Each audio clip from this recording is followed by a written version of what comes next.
It happened in broad daylight. One bullet, one target, and one man who saw it coming before anyone else did. He wasn't supposed to be there. He wasn't looking for trouble. He was just a single father trying to give his daughter a normal afternoon. But in the 3 seconds it took for a laser sight to find its mark, he became the only thing standing between a powerful woman and a carefully planned execution. What followed would unravel a conspiracy that reached into boardrooms and back alleys alike, test the limits of a father's protective instinct, and prove that sometimes the most dangerous person in the room is the one nobody notices. If stories of courage, justice, and the unexpected connections that change everything are what you're here for, hit that subscribe button, because what you're about to witness isn't just about stopping an assassination. It's about what happens when two broken people find strength in each other, and when silence finally learns to roar. Before we jump back in, tell us where you're tuning in from, and if this story touches you, make sure you're subscribed, because tomorrow, I've saved something extra special for you. The Crystalline was not just a restaurant. It was a statement. Perched on the 42nd floor of the Apex Tower in downtown Portland, it offered views that made the city below look like a circuit board of lights in motion. The interior was all geometric glass sculptures, white marble tables, and chairs upholstered in cream leather that probably cost more than most people's monthly rent. Soft jazz played through invisible speakers. Conversations were conducted in hushed tones, as if speaking too loudly might shatter the illusion of perfection. This was where power lunched, where deals worth millions were sealed with a handshake and a glass of wine that cost $300 a bottle, where the wealthy came not to eat, but to be seen eating.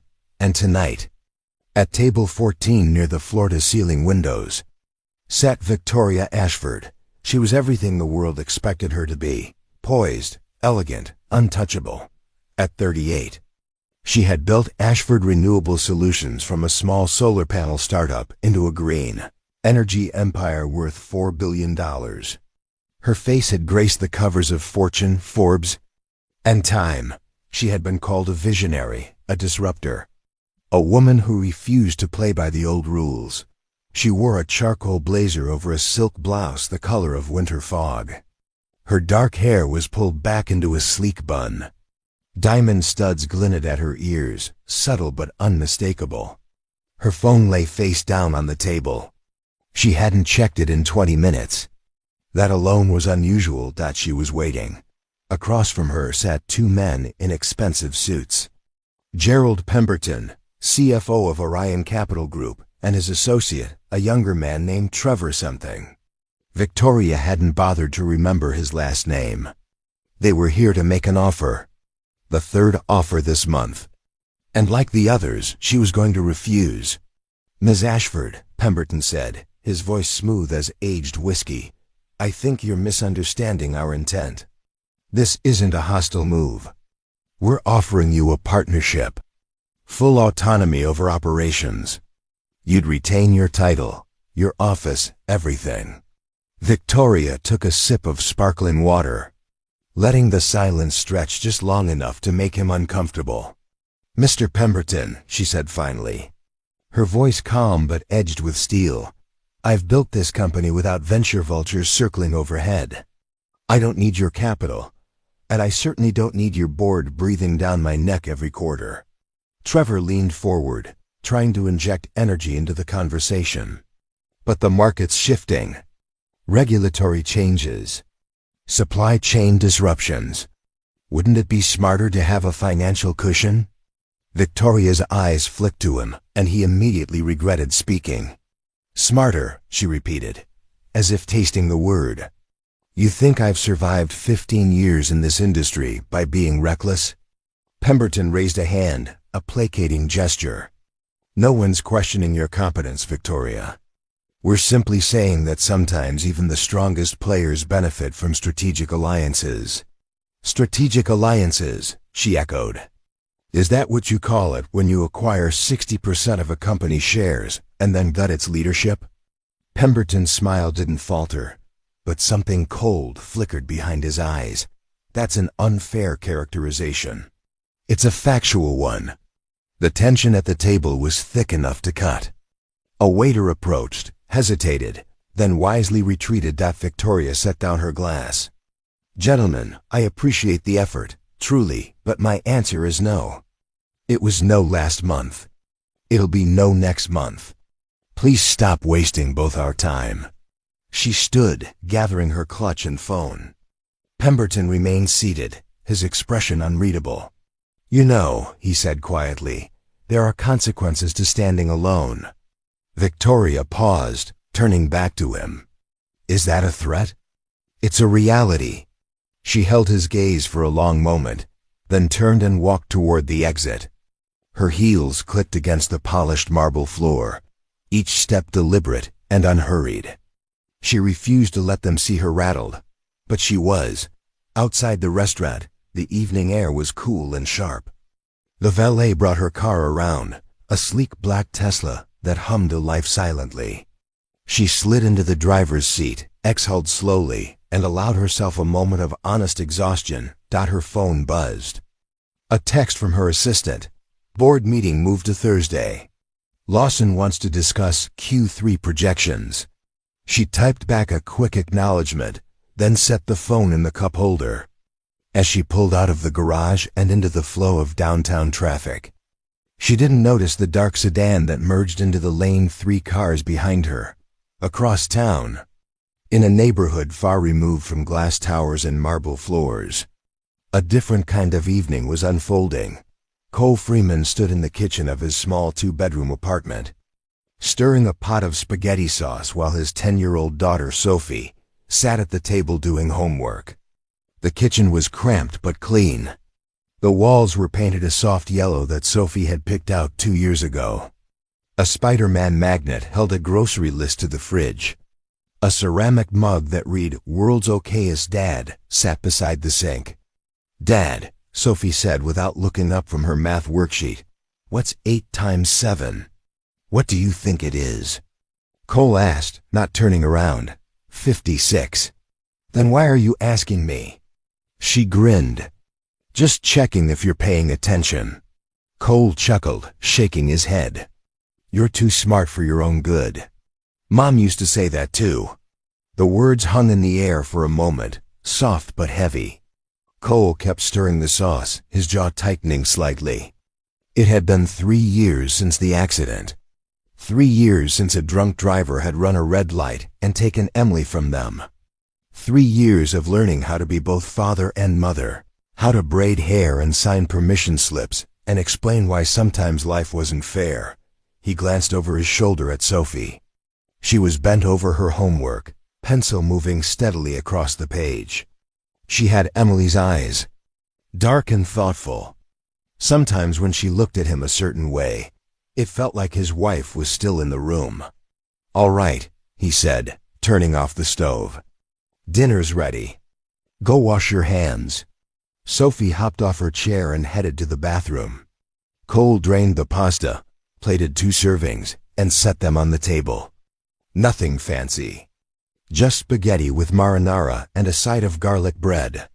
But it was theirs. They ate together, Sophie chattering about her day at school, about her friend Mia, who had brought in a pet hamster for show and tell, about the upcoming science fair she wanted to enter. "What's your project going to be?" Cole asked. "I'm thinking about volcanoes. Or maybe solar panels. I haven't decided yet." "Solar panels, huh? That's pretty advanced." She shrugged. "Ms. Ramirez said we should pick something that matters." "Solar panels matter." Cole smiled. "They do." After dinner, they settled onto the couch. Cole flipped through streaming options while Sophie snuggled under a blanket, her head resting against his shoulder. They landed on an old animated movie she'd seen a dozen times, but never got tired of. Halfway through, his phone buzzed.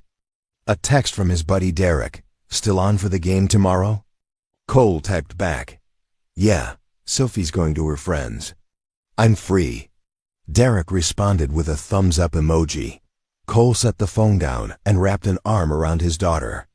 She was already half asleep, her breathing slow and even. He kissed the top of her head, careful not to wake her. This was his life now, quiet, simple, far removed from the chaos he used to know. And he was grateful for it. But tomorrow, everything would change. Saturday morning arrived with pale sunlight filtering through the curtains. Cole woke to the sound of Sophie rummaging through the kitchen, likely looking for cereal. He groaned, stretched, and checked his phone. 7:30. Early for a weekend, but Sophie had never been one to sleep in. He shuffled into the kitchen, still in his old army t-shirt and sweatpants. Sophie was perched on a stool, pouring milk into a bowl of colorful cereal loops. "Morning, kiddo." "Morning, Dad. Are you still going to watch the game with Uncle Derek?" "That's the plan." "You're going to Mia's, right?" She nodded enthusiastically. "Her mom's taking us to the Science Museum. Sounds fun. Way more fun than watching grown men throw a ball around." Cole smirked. "You're not wrong."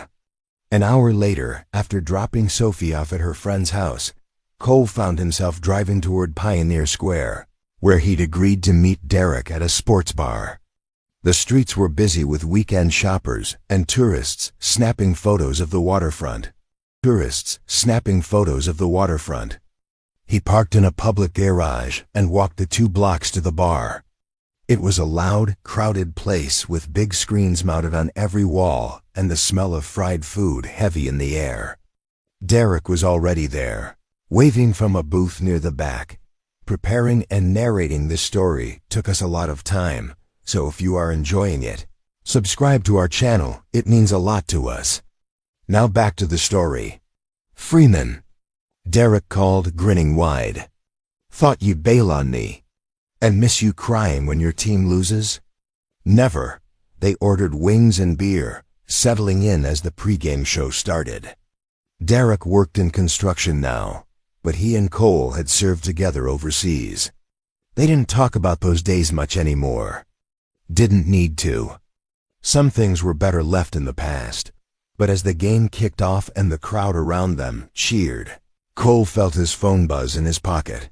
He pulled it out, expecting a message from Sophie or her friend's mom. Instead, it was a news alert. "Breaking. Ashford Renewable Solutions CEO Victoria Ashford targeted in suspected assassination attempt. Incident occurred outside downtown Portland office building. Suspect at large." Cole's stomach tightened. He clicked on the notification, scanning the article quickly. Details were scarce, but the report mentioned that Ashford had been leaving a meeting when someone opened fire. She was unharmed but shaken. Police were investigating. Derek noticed the shift in Cole's expression. "What's up?" "Nothing. Just news." But it wasn't nothing. Cole had seen enough violence in his life to recognize the signs. This wasn't random. This was targeted, planned. He pocketed his phone and tried to focus on the game, but his mind kept drifting. He didn't know Victoria Ashford personally, but he knew her name. Everyone in Portland did. She was a fixture in the local business world, a success story, and now someone wanted her dead. The game ended. Derek's team lost. They paid the tab and walked outside into the afternoon sun. Derek clapped Cole on the shoulder. "Same time next week?" "Yeah, sounds good." They parted ways, and Cole headed back toward the parking garage. As he walked, he noticed a crowd gathering near the corner of 5th and Morrison. Police tape had been strung up around the entrance to a sleek office building. News vans were parked along the curb, reporters speaking into cameras. Cole slowed, curiosity pulling him closer. An officer was directing pedestrians to move along, but Cole caught a glimpse through the glass doors, shattered, bullet holes, spider-webbed across the lobby windows. His jaw tightened. This was the place. He turned to leave, and that's when he saw her. Victoria Ashford stood just inside the police perimeter, speaking with 2 detectives. Her blazer was wrinkled. Her hair, usually so perfectly styled, was loose around her shoulders. She looked exhausted, shaken, but she was standing, arms crossed, chin lifted. Cole watched for a moment longer than he should have. Then he walked away, back toward his car, back toward his quiet life. But the image of her stayed with him. Monday came too fast. Cole dropped Sophie off at school, then headed to his job at Pinewood Community Center, where he worked as a maintenance supervisor. It wasn't glamorous, but it paid the bills and kept him busy. He fixed leaky faucets, repaired broken equipment, and occasionally helped set up for events. Today, there was a conference being held in the main hall. Some kind of green energy summit. Vendors, speakers, community leaders. Cole had been tasked with making sure the sound system worked and the chairs were arranged properly. He was adjusting a microphone stand on stage when he heard her voice. Testing. 1, 2. Can you hear me in the back? Cole looked up. Victoria Ashford stood at the podium, holding a microphone. She wore a navy dress and looked far more composed than she had 2 days ago outside the crime scene. Sounds good, someone called from the audience. Victoria nodded, then stepped aside as a technician adjusted the volume. Cole finished with the stand and moved off stage, trying to stay out of the way, but as he passed near the side entrance, he noticed something that made him stop. A man in a black jacket stood just outside the glass doors, partially obscured by a concrete pillar. He wasn't looking at the building. He was looking at his phone. But his posture was too rigid, too focused. Cole's instincts, honed by years of training he'd tried to forget, kicked in immediately. He scanned the area. The man's jacket was too heavy for the weather. His stance suggested he was waiting for something, or someone. Cole moved closer to the doors, pretending to check a window latch. The man glanced up briefly, then back at his phone. A moment later, another man appeared, this one in a gray hoodie. They exchanged a few words, too quiet for Cole to hear. Then the man in the black jacket reached into his pocket and pulled out something small, metallic. Cole's blood went cold. A gun. He didn't think, didn't hesitate. He pushed through the side door and stepped into the man's line of sight. "Hey," Cole said, voice calm but firm. "You lost?" The man in the black jacket froze. His hand, still in his pocket, tightened around the weapon. The man in the hoodie took a step back. "Just waiting for someone," Black Jacket said, his tone clipped. "Yeah? Who? None of your business." Cole took another step forward, closing the distance. "Actually, it kind of is. This is a community event. Security's tight. So unless you've got a reason to be here, I'm going to have to ask you to move along." The two men exchanged a glance. Then, without another word, they turned and walked away, disappearing into the flow of foot traffic on the street. Cole stood there for a moment, heart pounding. He pulled out his phone and quickly typed a message to the center's director.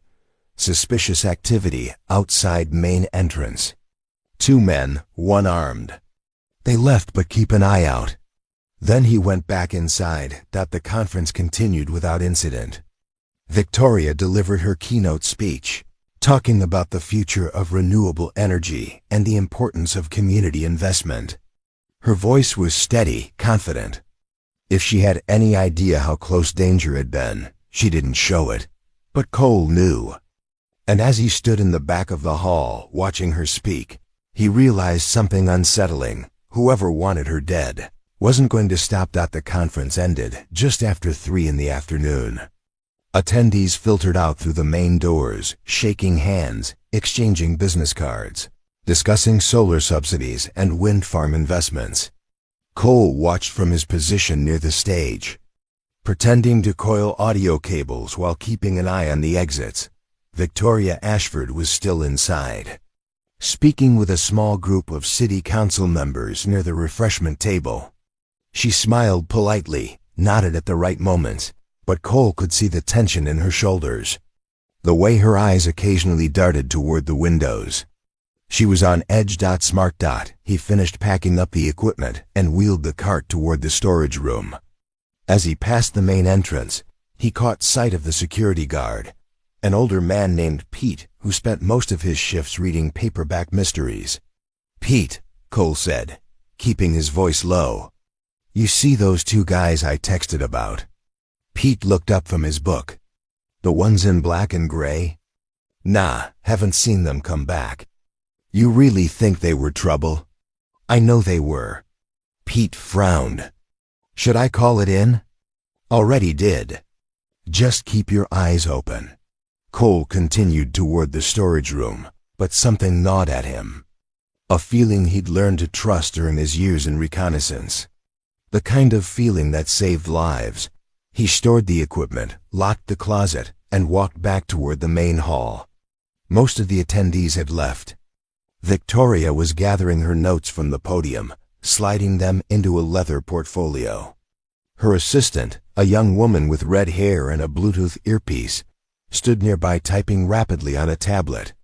"Ms. Ashford," the assistant said, "your car's waiting out front. We need to leave in 5 if you're going to make the investor call at 4. Victoria nodded. "Just give me a minute." Cole hesitated. He didn't know this woman. Had no reason to involve himself further. He'd already done more than most people would by chasing off the suspicious men earlier. But then he saw it. Through the glass doors at the front entrance, a dark blue sedan pulled up to the curb. Not unusual. Except the windows were tinted far darker than legal limits allowed. And the car idled there, engine running, but no one got out. Cole's pulse quickened. He moved toward the entrance, angling for a better view. The driver's side window rolled down just an inch. Not enough to see a face. Just enough to see out. Victoria walked toward the exit, her assistant trailing behind, still focused on the tablet. Cole didn't think. He moved. He crossed the lobby in long strides, pushing through the doors just as Victoria stepped outside. The assistant was still inside, holding the door open with one hand. "Miss Ashford," Cole called. She turned, surprised. "Yes?" And that's when the sedan's passenger window rolled down. Cole saw the barrel before anyone else did. Black, compact, already aimed. He didn't shout. Didn't warn. There wasn't time. He lunged forward, grabbed Victoria by the shoulders, and yanked her backward just as the first shot cracked through the air. The bullet shattered the glass door behind them. The assistant screamed and dropped to the ground. Victoria stumbled, her portfolio flying from her hands, papers scattering across the pavement. Cole pulled her behind the concrete pillar near the entrance, shielding her body with his own. 2 more shots rang out, one striking the pillar with a sharp crack, sending chips of concrete spraying. Then the sedan's tires screeched, and the car sped off down the street, disappearing into traffic. Silence. Disappearing into traffic. Silence. Cole's breath came hard and fast. His hands were still on Victoria's shoulders. She stared up at him, eyes wide, mouth open but no sound coming out. "Are you hurt?" he asked, voice steady despite the adrenaline flooding his system. She shook her head, unable to speak. The assistant was crying, still on the ground. Pete came running from inside, radio in hand, shouting something about calling 9-1-1. Cole released Victoria and stepped back. She slumped against the pillar, one hand pressed to her chest, trying to catch her breath. "You," she finally managed, voice hoarse. "You saved my life." Cole didn't respond. He was already scanning the street, memorizing details. Dark blue sedan. Tinted windows. No visible plates. Professional. Calculated. Sirens wailed in the distance. Growing louder. Victoria pushed herself upright, still shaking. "Who are you?" "Just maintenance," Cole said quietly. "Maintenance doesn't move like that." Before he could answer, police cars screeched to a halt in front of the building. Officers poured out, weapons drawn, shouting commands. Cole raised his hands instinctively, stepping away from Victoria to avoid any confusion. "He saved her," the assistant shouted, pointing at Cole. "He pulled her out of the way." The officers lowered their weapons slightly, but kept them ready. One of them, a sergeant with gray hair and a weathered face, approached Cole. "Sir, I need you to stay right here. We're going to need a statement." Cole nodded. "Understood." Another officer guided Victoria toward a patrol car, checking her for injuries. She kept looking back at Cole, her expression a mix of shock and something else. Gratitude. Confusion. Maybe both.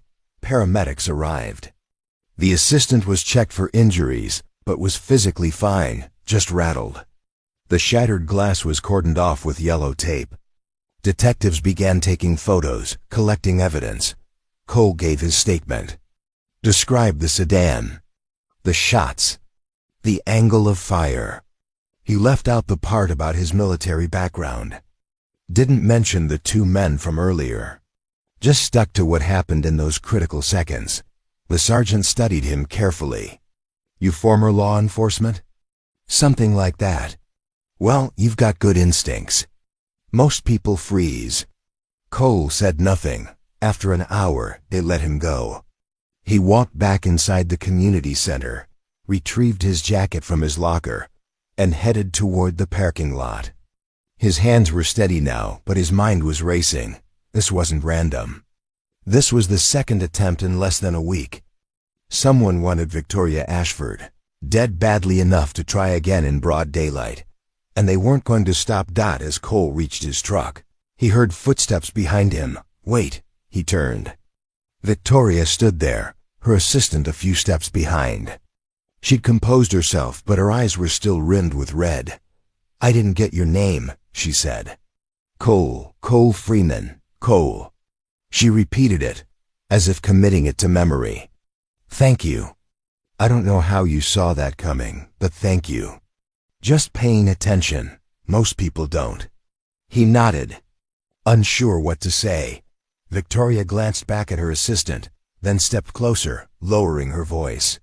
"This wasn't random, was it?" "No. Do you know why someone would want me dead?" Cole met her eyes. "I don't. But I guess it has something to do with your business. People don't hire shooters over personal grudges." She exhaled slowly, processing. "The police said the same thing. Then they're probably right." Victoria studied him for a long moment. "You're not just maintenance, are you?" "I am now, but you weren't always." Cole didn't answer. He opened his truck door, signaling the end of the conversation. "Wait," she said again. She pulled a business card from her pocket and held it out. "If you think of anything, or if you see those men again, please call me. Direct line." He took the card, glanced at it, then slipped it into his jacket pocket. "Take care of yourself, Miss Ashford." "Victoria." "Just Victoria." He nodded, climbed into his truck, and drove away. In his rearview mirror, he saw her standing there, watching him leave. Victoria didn't sleep that night. Every time she closed her eyes, she saw the barrel of the gun, felt the rough grip of hands pulling her backward, heard the crack of the bullet, striking concrete inches from where her head had been. She sat in her penthouse apartment overlooking the city, a glass of untouched wine on the table beside her. The floor-to-ceiling windows offered a view of Portland's skyline, the lights twinkling like scattered stars. Normally she found it calming. Tonight, it felt exposed. Her phone buzzed. Another message from her assistant, checking in. Another missed call from her lawyer. Another email from the board, demanding answers. She ignored them all. Instead, she opened her laptop and typed a name into the search bar. Cole Freeman. The results were sparse. A few social media profiles that didn't match. A LinkedIn page for a Cole Freeman in accounting. Nothing useful. She tried adding Portland to the search. Still nothing concrete. Frustrated, she leaned back and stared at the ceiling. Who was he? He'd moved with precision, with training. The way he'd assessed the threat, reacted without hesitation. That wasn't something you learned in a weekend self-defense class. Military, maybe. Or police. But if he'd been law enforcement, the officers at the scene would have recognized him. She picked up her phone and dialed her head of security, a former Secret Service agent named Raymond Cho. "Ms. Ashford," he answered immediately. "Are you all right?" "Physically, yes. Mentally, I'm not sure yet. I've been briefed on the incident. I'm arranging for a full security detail starting tomorrow. Armed, trained. No one gets within 10 feet of you." "Good, but I need you to do something else. Name it. Find out everything you can about a man named Cole Freeman. Works maintenance at Pinewood Community Center. I need to know who he is." There was a pause. "May I ask why?" "Because he saved my life today, and I need to know if I can trust him." Raymond hesitated. "Understood. I'll have something for you by morning." Victoria ended the call and returned to the window. The city stretched out before her, indifferent to her fear. Somewhere out there, someone wanted her dead. And somewhere out there, a man she didn't know had stepped between her and the bullet without thinking twice. She needed answers. By morning, Raymond had delivered. Victoria sat at her kitchen island, sipping black coffee and reading the report on her tablet. It was thorough. Raymond didn't do anything halfway. Cole Michael Freeman, age 36, former Army Ranger, served 2 tours overseas in reconnaissance and intelligence. Honorably discharged 4 years ago after his wife was killed in a car accident. Single father. 1 daughter, Sophie, age 10. Currently employed as maintenance supervisor at Pinewood Community Center. No criminal record. No social media presence. Keeps to himself. Victoria read it twice, absorbing every detail. Army Ranger. That explained the reflexes, the calm under pressure. But what struck her most was the part about his wife. He'd lost someone, just like she had. She set down the tablet and stared at her coffee. She didn't know why, but she felt a connection to this man. Not romantic. Not yet. Just something deeper. Recognition, maybe. 2 people who'd been through fire and come out the other side different. Her phone buzzed. A text from Raymond. "Security team arrives at noon. Stay inside until then." She typed back, "Understood." But even as she agreed, her mind was elsewhere. She pulled out the business card Cole had taken yesterday. The one with her direct number. Would he call? Probably not. Men like him didn't seek attention. Didn't ask for favors. They just did what needed to be done and moved on. But she couldn't move on. Not yet. She picked up her phone and dialed the community center. Cole was replacing a broken light fixture in the center's gymnasium when his supervisor, Janet, poked her head through the door. "Freeman, you've got a visitor." He climbed down from the ladder, wiping his hands on his jeans. "Who?" "Didn't say. Just asked for you specifically. She's waiting in the lobby." Cole frowned. He wasn't expecting anyone. Sophie was at school. Derek wouldn't show up unannounced. He walked to the lobby and stopped short. Victoria Ashford stood near the front desk, dressed in a cream-colored blouse and dark slacks. Her hair was pulled back. She looked polished, professional.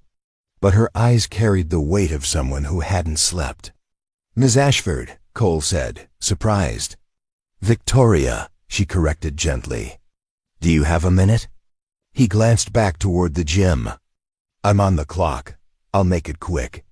They stepped outside into the cool morning air. Victoria clasped her hands in front of her, suddenly looking less like a billionaire CEO and more like someone trying to find the right words. "I wanted to thank you again," she began. "Properly. Not in a parking lot with police sirens blaring." "You already thanked me." "I know. But it didn't feel like enough." Cole shifted his weight, uncomfortable with the attention. "You don't owe me anything. I owe you my life. You don't."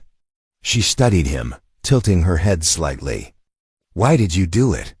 You didn't know me. You had no reason to put yourself in danger." Cole was quiet for a moment. Then he said simply, because no one else was going to. Victoria's expression softened. You're not like most people, are you? I'm just a guy doing a job. You were a ranger. Cole's jaw tightened. You looked into me. I had to know who saved my life. He didn't respond, but his posture shifted. Guarded now, Victoria took a breath. I'm not here to invade your privacy. I just wanted to understand. And to ask for your help. Help with what? And to ask for your help. Help with what? Someone's trying to kill me. The police are investigating, but they don't have leads. My security team is good, but they didn't see the threat yesterday. You did. Cole shook his head. I'm not a bodyguard. I'm not asking you to be. I'm asking you to consult. Just for a few days. Help me figure out who's behind this. You've got professionals for that. Professionals who didn't stop 2 attempts. Cole looked away, conflicted. He'd built a quiet life. A safe life for Sophie. Getting involved in this, whatever this was, could jeopardize that. But then he thought about the men outside the community center. The gun. The cold calculation in their movements. If he walked away, Victoria would be dead within a week. I have a daughter, he said finally. I can't put her at risk. I understand. But what if helping me keeps her safer? What if whoever's doing this escalates? Starts targeting public places? Cole met her eyes. She wasn't manipulating him. She was scared. Genuinely scared. He exhaled slowly. 1 week. I'll look into it. But if I think it's too dangerous, I'm out. Relief washed over her face. Thank you. Don't thank me yet. She handed him a folder. Everything I know. Police reports.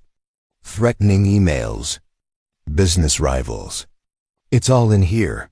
Cole took it, flipping through the pages. Names, companies, financial records. There's one more thing, Victoria said quietly. I think this is connected to a deal I refused. Orion Capital Group. They've been pressuring me to sell for months. When I kept saying no, things got hostile. Hostile how? Threatening letters. Anonymous calls. And then the attempt started. Cole's expression darkened. You think they're willing to kill you over a business deal?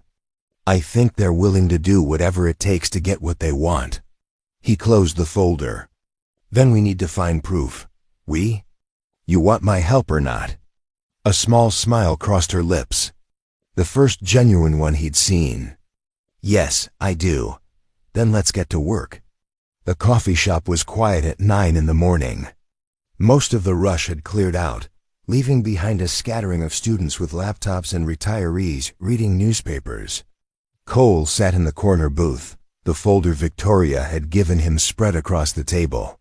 He'd been reading for an hour, making notes on a small pad. Connecting dots that others had missed. Victoria arrived precisely at 9:15.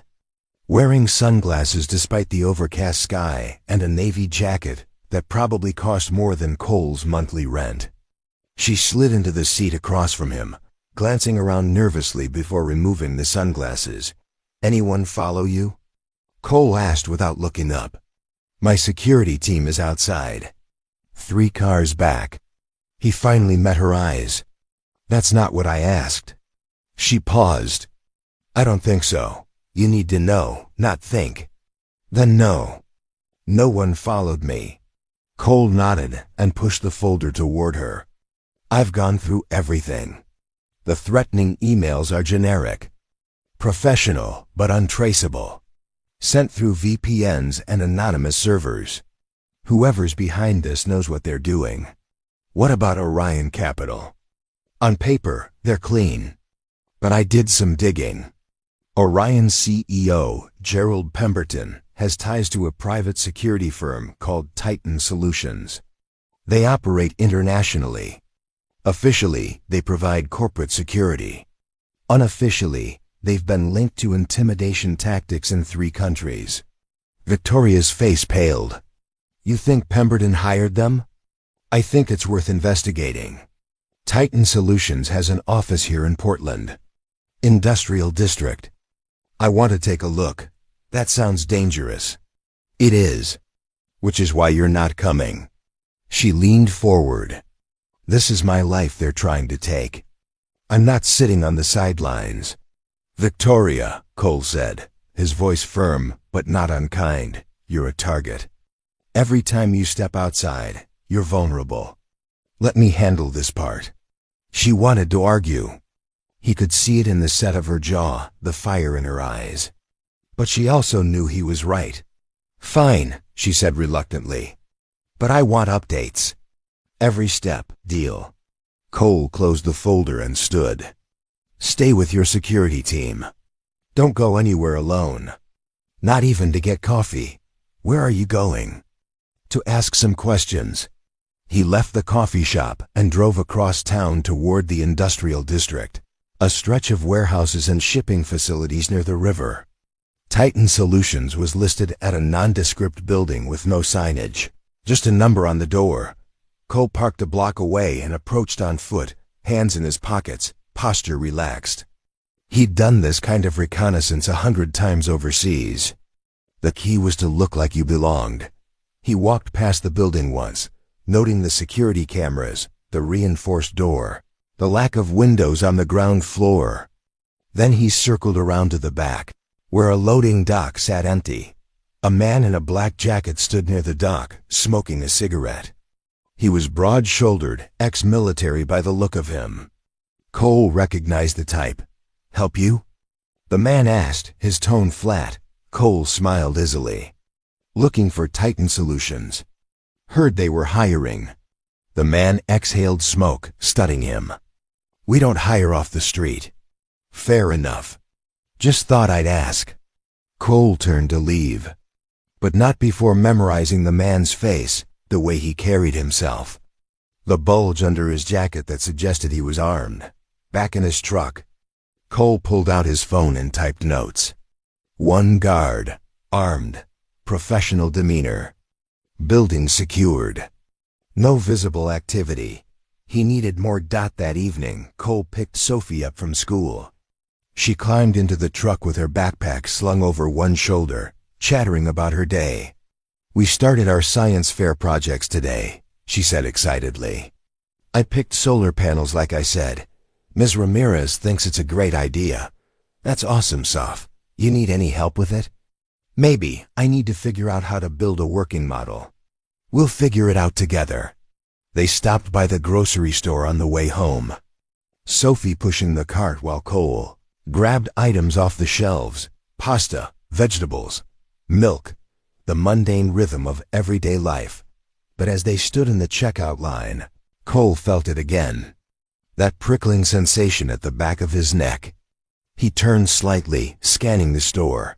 A man in a gray hoodie stood near the magazine rack, pretending to browse. But his eyes kept flicking toward Cole and Sophie. Cole's pulse quickened. He paid for the groceries, took Sophie's hand, and walked calmly toward the exit. Dad? Sophie asked, sensing his tension. What's wrong? Nothing, kiddo. Just thought I forgot something. He loaded the groceries into the truck, buckled Sophie in, and pulled out of the parking lot. In his rearview mirror, he saw the man in the gray hoodie walk out of the store, pull out a phone, and make a call. Cole's jaw tightened. They were watching him now. He drove home, parked in the driveway, and carried the groceries inside. Sophie went straight to her room to start her homework. Cole set the bags on the counter and pulled out his phone, texting Victoria. We have a problem. Her response came seconds later. What kind? They know I'm involved. Someone followed me from the grocery store. Are you safe? For now. But this just escalated. Cole paced the kitchen, mind racing. If they were watching him, they knew about Sophie. And if they were willing to kill Victoria over a business deal, they wouldn't hesitate to use his daughter as leverage. He couldn't let that happen. He walked to Sophie's room and knocked gently. She looked up from her desk, pencil in hand. Hey, Soph. How would you feel about staying with Uncle Derek for a few days? Her face fell. Why? Did I do something wrong? No, nothing like that. I just have some work stuff that might keep me busy. I don't want you here alone. She studied him carefully. Sophie was smart. Too smart sometimes. Is this about that lady? She asked quietly. Cole blinked. What lady? The one from the news. The one someone tried to hurt. You helped her, didn't you? He sat on the edge of her bed, weighing his words. He'd never lied to Sophie. Didn't plan to start now. Yeah, I did. And now you're trying to keep her safe? Something like that. Sophie set down her pencil. Mom used to say you were a protector. That it was who you were. Cole's throat tightened. She said that? Sophie nodded. She said you couldn't help it. That you'd always step in when people needed you. Even if it was scary. He pulled her into a hug, resting his chin on top of her head. I'm going to make sure you're safe first, always. I know, Dad. The next morning, Cole dropped Sophie off at Derek's place. His friend didn't ask questions, just clapped him on the shoulder and promised to keep her entertained with movies and junk food. You need backup. You call me, Derek said seriously. I will. Cole drove back across town and met Victoria at her office. A sleek high-rise with glass walls and minimalist furniture. Her security team was stationed outside the door. 2 men in dark suits who nodded at Cole as he entered. Victoria stood by the window, arms crossed, staring out at the city. They're escalating, Cole said without preamble. She turned. I know, Raymond told me. They sent another email this morning. She handed him her phone. The message was short. Last chance. Sell or disappear. Cole's expression darkened. They're getting desperate. That's good. Good? How is that good? Desperate people make mistakes. We just need to push them a little harder. And how do we do that? Cole pulled out his phone and showed her a photo he'd taken outside Titan Solutions. We make them think you're about to expose them. Leak a story to the press. Something about Orion Capital's connection to Titan. Force their hand. Victoria hesitated. That could backfire. It could. But right now, they're in control. We need to take that away from them. She studied him for a long moment, then nodded. Okay, let's do it. A long moment, then nodded. Okay, let's do it. That afternoon, a local investigative journalist received an anonymous tip about Orion Capital's ties to a private security firm with a questionable history. The story hit online by evening, complete with financial records and allegations of corporate intimidation. Cole watched the news coverage from Victoria's office. Within an hour, Orion Capital issued a statement denying all allegations and threatening legal action. They're rattled, Cole said. Victoria stood beside him, watching the same broadcast. What happens now? Now we wait. And we watch. But they didn't have to wait long. At 10:30 that night, Victoria's building's fire alarm went off. The security team immediately moved her toward the stairwell, but Cole stopped them. Wait, he said, pulling out his phone. He accessed the building's security camera feed.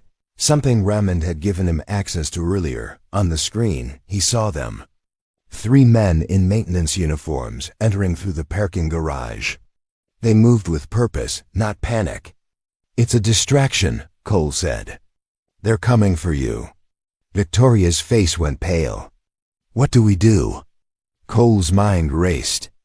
They were on the 23rd floor. The stairwells would be compromised. The elevators were automatic lockdown during a fire alarm. We go up, he said. Up? To the roof. Come on. He grabbed her hand and pulled her toward the emergency stairs. The security team followed, weapons drawn. They climbed quickly, the alarm blaring in their ears, echoing off the concrete walls.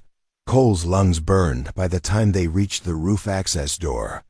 He kicked it open, and they spilled out onto the flat rooftop, the city lights stretching out in every direction. Now what? Victoria gasped, trying to catch her breath. Cole pulled out his phone and dialed 911. This is Cole Freeman. I'm on the roof of the Ashford Renewable Building with Victoria Ashford.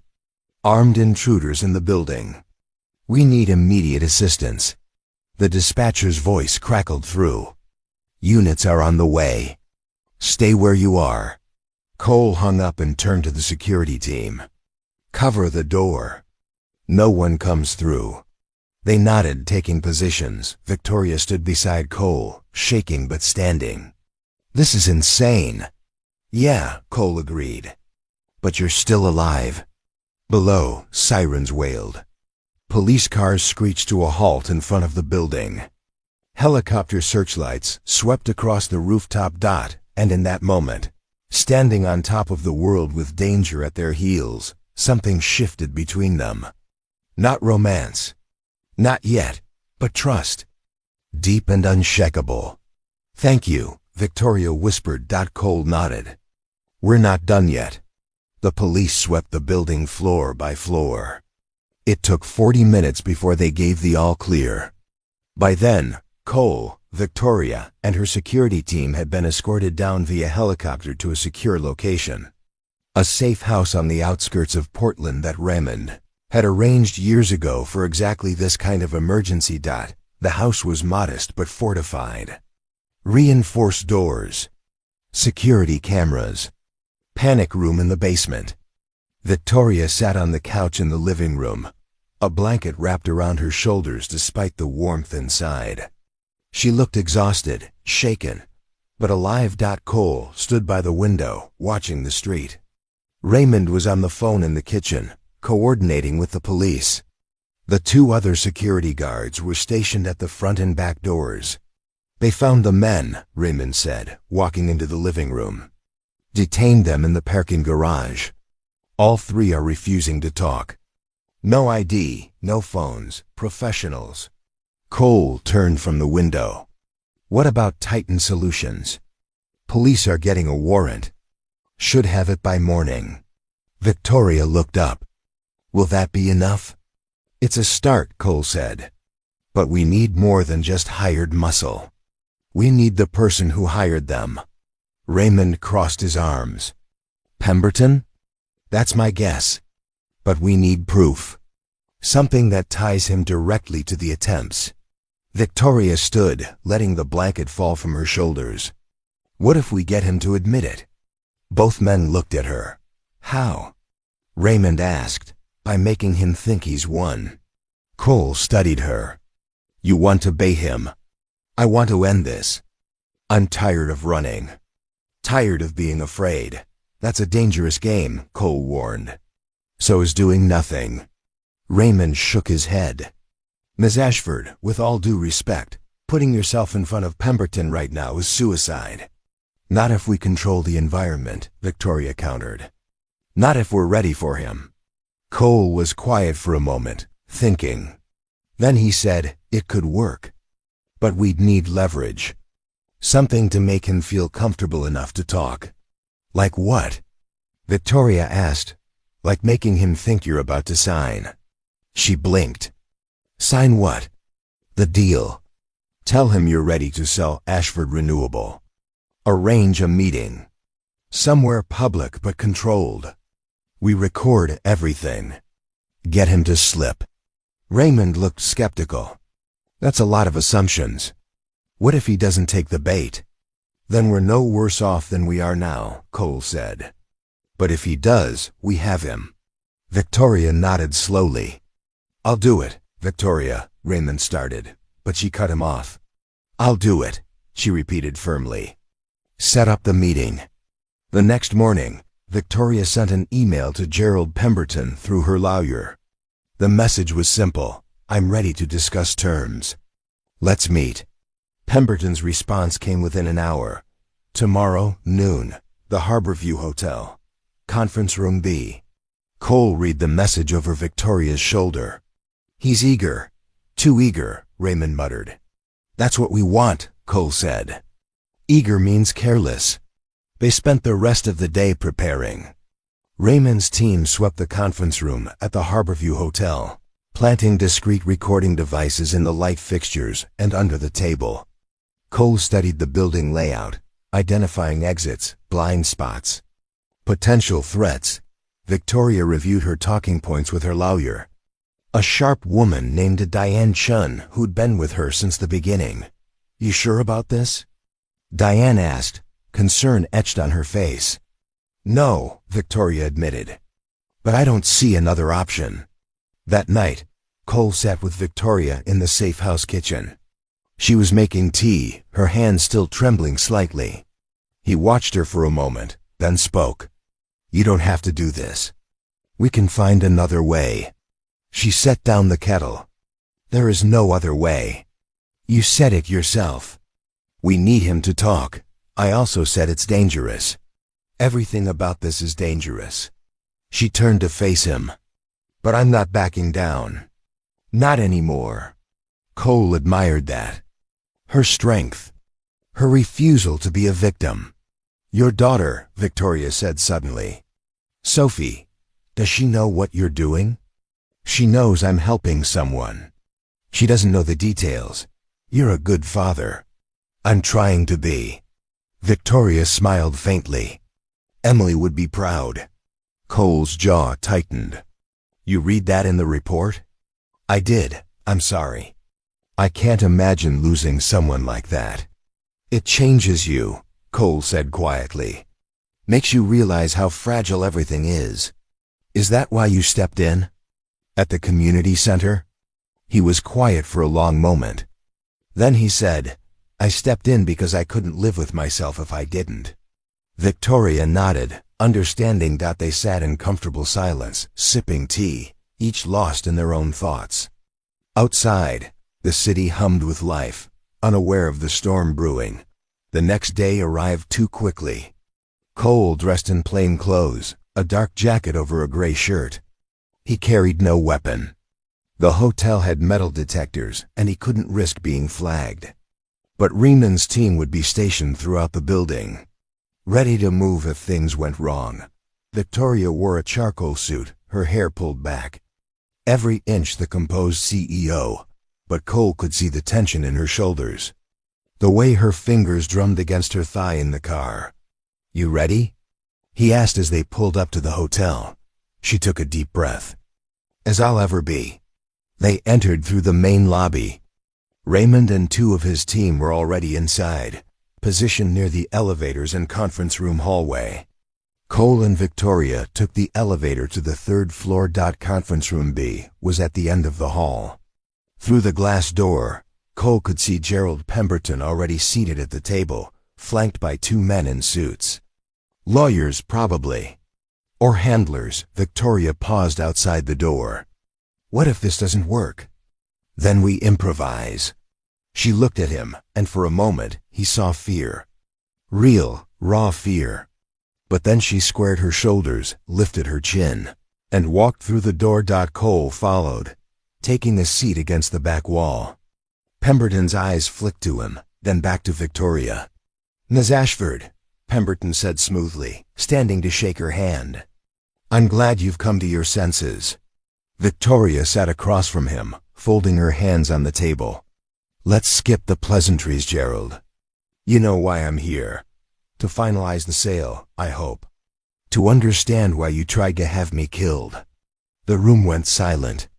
Pemberton's smile didn't falter, but something cold flashed in his eyes. "That's a serious accusation. It's the truth. Do you have proof?"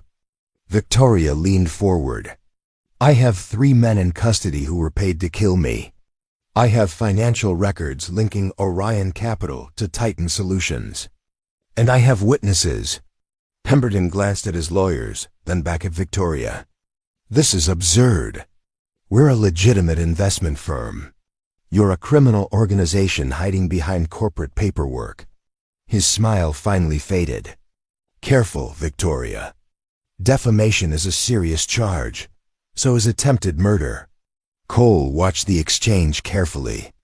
Pemberton was rattled, but he wasn't breaking. "Not yet." Then Victoria played her final card. "I'm willing to make a deal, she said. You drop the attempts on my life, and I'll sell you 40% of Ashford Renewable. Non-voting shares. You get your profit. I keep control. Pemberton studied her. And if I refuse?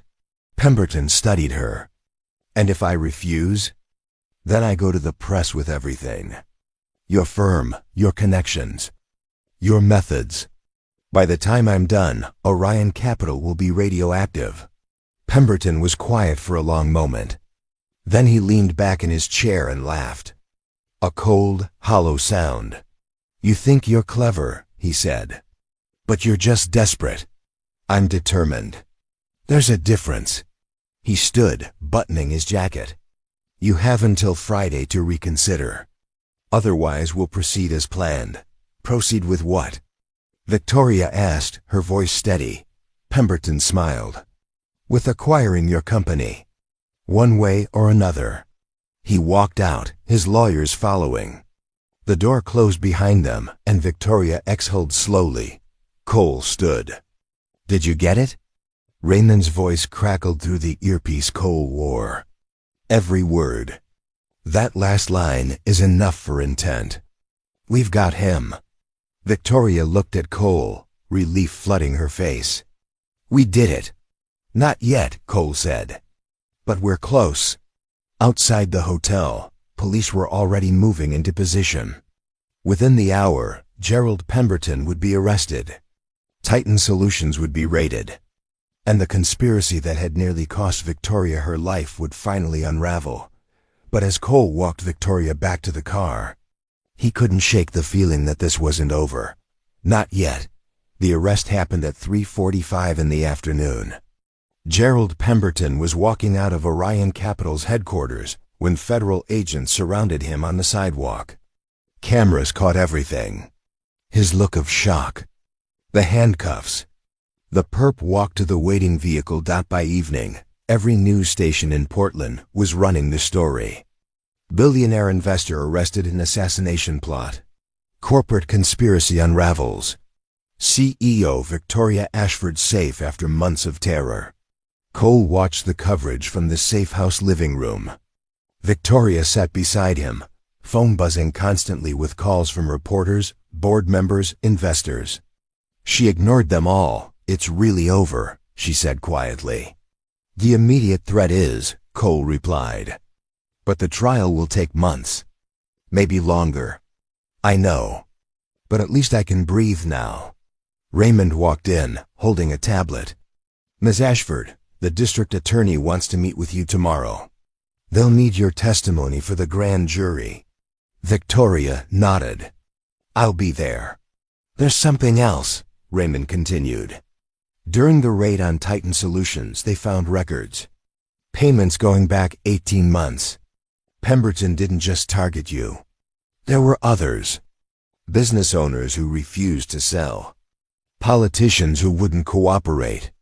All of them experienced accidents, threats, worse. Victoria's face paled. How many? At least 7 that we know of. 3 are dead. The room fell silent. Cole felt a cold anger settle in his chest. This wasn't just corporate greed. This was systematic elimination of anyone who stood in Pemberton's way. Will they testify? Victoria asked. The ones still alive? Yes. The DI is building a RICO case. Racketeering, conspiracy, multiple counts of attempted murder. Pemberton won't see daylight for decades. Victoria exhaled slowly. Good. Over the next 2 weeks, the case against Gerald Pemberton and Orion Capital grew stronger. More victims came forward. More evidence surfaced. Bank records. Encrypted communications. Testimony from former Titan Solutions employees who'd been promised immunity in exchange for cooperation. Cole stayed close to Victoria throughout. Not as a bodyguard anymore, but as something else. A friend, a presence. Someone who understood what it meant to face darkness and come through the other side. Sophie came back home after a week with Derek. She bounded through the door with her backpack and immediately hugged Cole. I missed you. Dad, missed you too. Kiddo, she pulled back, studying his face. Is the scary stuff over? Yeah, it's over. Good, because my science fair project is due in 3 days, and I need your help building the solar panel model. Cole laughed. Deal. That weekend, Cole invited Victoria to his apartment. It was the first time she'd seen where he lived. The modest 2-bedroom with its worn furniture and Sophie's drawings, taped to the refrigerator. Victoria stood in the kitchen, looking at a crayon picture of a stick figure man holding a smaller stick figure's hand. She drew that after her mom died, Cole said, coming up beside her. Said it was me and her against the world. Victoria touched the paper gently. She's lucky to have you. I'm lucky to have her. Sophie emerged from her room, carrying a half-assembled solar panel made from cardboard, aluminum foil, and small LED lights. She stopped when she saw Victoria. Oh, hi. Hi, Victoria said, smiling. I'm Victoria. I know. You're the lady my dad saved. Victoria glanced at Cole, amused. He told you? Not exactly. I figured it out from the news. Sophie set down her project. Are you two friends now? Cole opened his mouth to answer, but Victoria spoke first.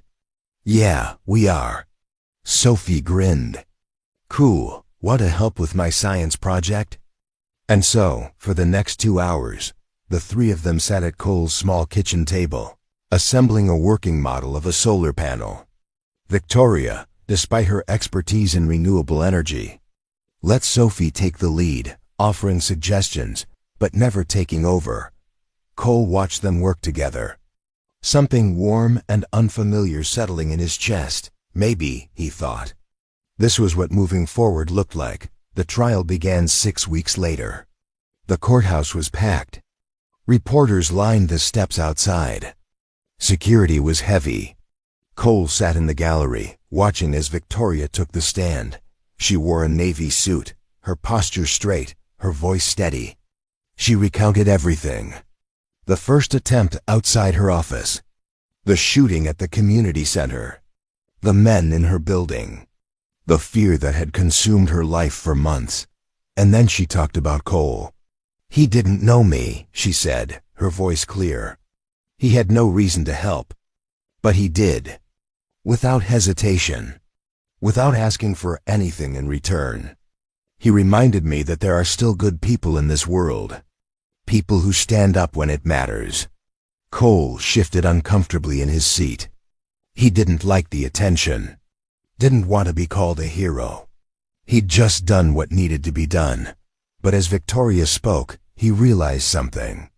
This wasn't about him. It was about the message. About showing that ordinary people could make a difference. That courage didn't require a uniform or a title. Just a willingness to act. The defense tried to discredit her. Tried to paint her as paranoid, as someone fabricating threats to gain sympathy. But the evidence was overwhelming. The recordings, the testimony from other victims, the financial trail. After 3 days of deliberation, the jury returned with a verdict.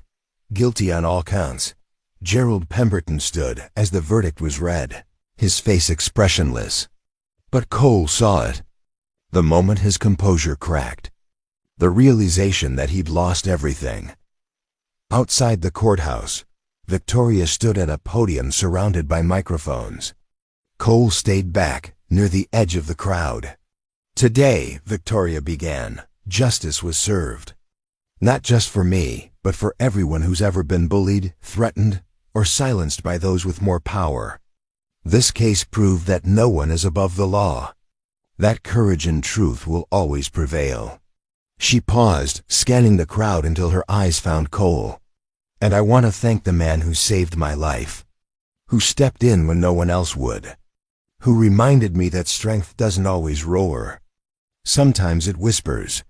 Sometimes it simply shows up. The crowd turned, cameras swiveling toward Cole. He felt his face flush, uncomfortable under the scrutiny. But he didn't look away. Victoria smiled at him. A silent thank you. Later that evening, After the reporters had dispersed and the courthouse had emptied, Cole and Victoria stood on the steps alone.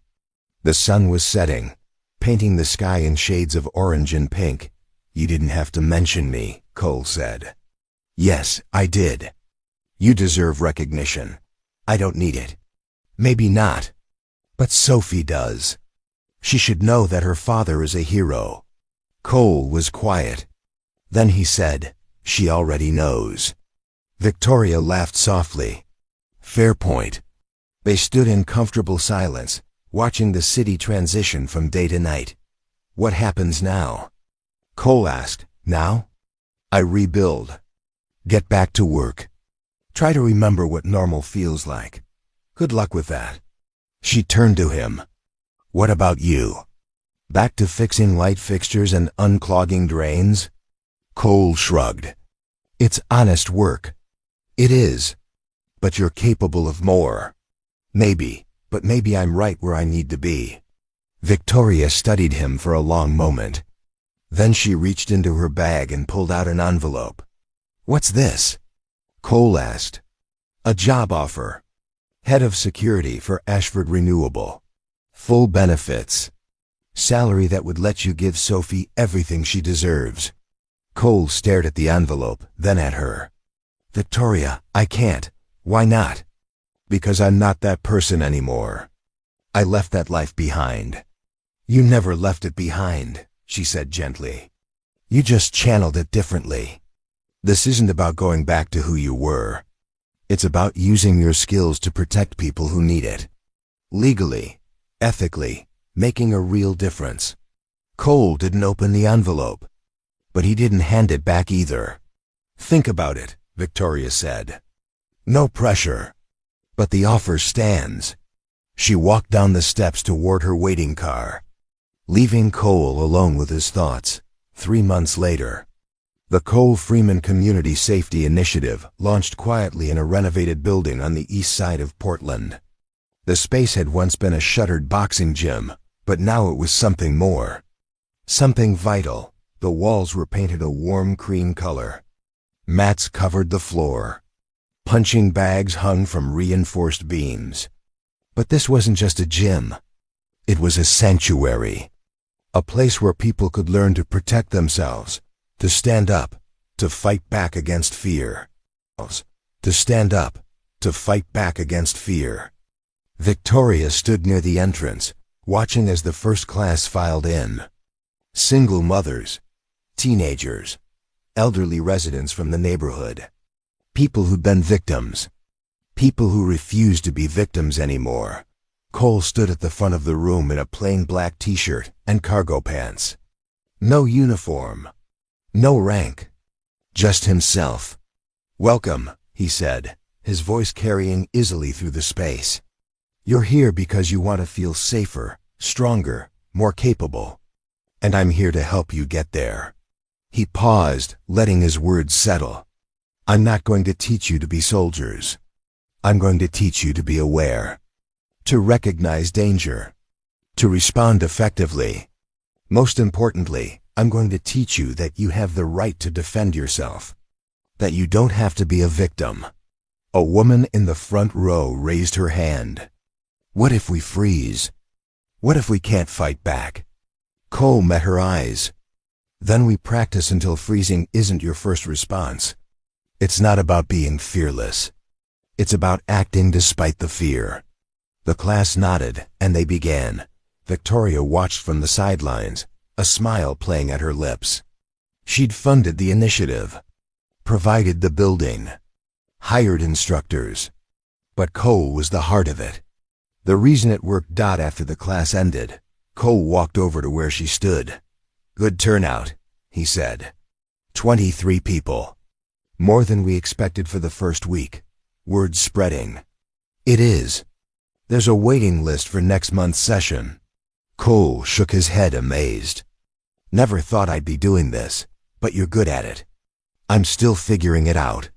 Victoria handed him a folder. Applications for assistant instructors.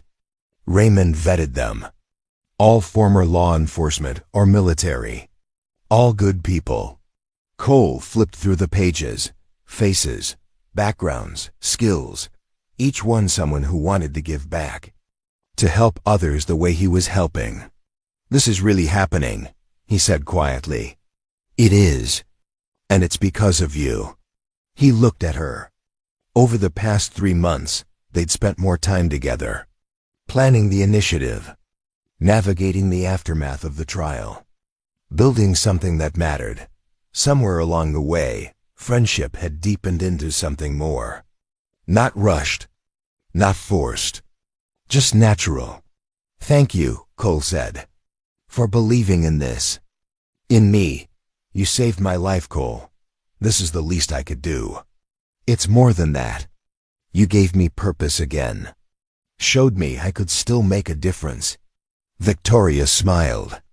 "We make a good team. Yeah, we do." Sophie burst through the front door, backpack bouncing. She'd been at her friend's house working on a new project. "Dad." "Miss Victoria." "Guess what?" "What?" They said in unison. "I won second place in the science fair. My solar panel worked perfectly." Cole scooped her up in a hug. "That's amazing, Soph. I'm so proud of you." Victoria high-fived her. "I knew you'd do great." Sophie beamed. Then she looked between the two of them. "Are you two dating?" Cole nearly choked. Victoria laughed. "Sophie," Cole said, setting her down. "That's not something you just ask. Why not? You smile more when she's around. And she laughs at your terrible jokes." "My jokes aren't terrible. Dad, they really are." Victoria was still laughing. "She's got a point." Cole looked at Victoria, then at Sophie, then back at Victoria. And for the first time in years, he felt something he'd thought was lost forever. Hope. "Come on," he said, ruffling Sophie's hair. "Let's go get pizza. We're celebrating. Can Miss Victoria come?" Cole looked at her. "You free?" "Always." They walked out together, 3 people who'd found each other in the chaos. Who'd built something beautiful from broken pieces. The sun was setting as they drove across town. Sophie chattering in the back seat about her project, about her friends. About everything and nothing. Cole glanced at Victoria in the passenger seat. She was looking out the window, a soft smile on her face. "You okay?" he asked quietly. She turned to him. "Yeah, I really am." And she meant it. 6 months later, the initiative had expanded to 3 locations across Portland. Cole had hired 4 assistant instructors and was training a 5th. Over 200 people had gone through the program, learning not just self-defense, but confidence, empowerment, community. Victoria's company had rebounded stronger than ever. The trial had brought unwanted attention, but it had also highlighted her resilience. Investors who'd once been wary now clamored to partner with her. Ashford Renewable Solutions became a symbol not just of clean energy, but of standing up to corruption. On a crisp autumn evening, Cole and Victoria stood on the balcony of her penthouse. The city sparkled below them, alive and vibrant. "I got an offer today," Victoria said. "From a national foundation. They want to fund the initiative in 10 more cities." Cole turned to her. 10 cities? They saw what we built here. They want to replicate it. That's incredible." "It is. But it means more work. More travel. Are you ready for that?" Cole looked out at the city. A year ago, he'd been content with his small life. His quiet routine. But now he saw the impact they could have. The lives they could change. "Yeah," he said. "I'm ready." Victoria slipped her hand into his. "Good, because I can't do this without you." He squeezed her hand gently. "You could, but I'm glad you don't have to." They stood together as the stars began to appear. 2 people who'd survived darkness and chosen to build light. Below, in a coffee shop near the community center. Sophie sat with her friends, working on homework. On the wall above their table hung a framed photo. Cole in the center, surrounded by the first graduating class of the safety initiative. all of them smiling. All of them stronger. And beneath the photo, a small plaque. Courage doesn't always roar. Sometimes courage is the quiet voice at the end of the day saying, I will try again tomorrow. The story didn't end with a dramatic finale. It ended with a choice. The choice to stand up, to help, to keep going even when it was hard. Because that's what heroes do. Not because they're fearless, but because they refuse to look away. Up next, you've got 2 more standout stories right on your screen. If this one hit the mark, you won't want to pass these up. Just click and check them out. And don't forget to subscribe and turn on the notification bell so you don't miss any upload from us.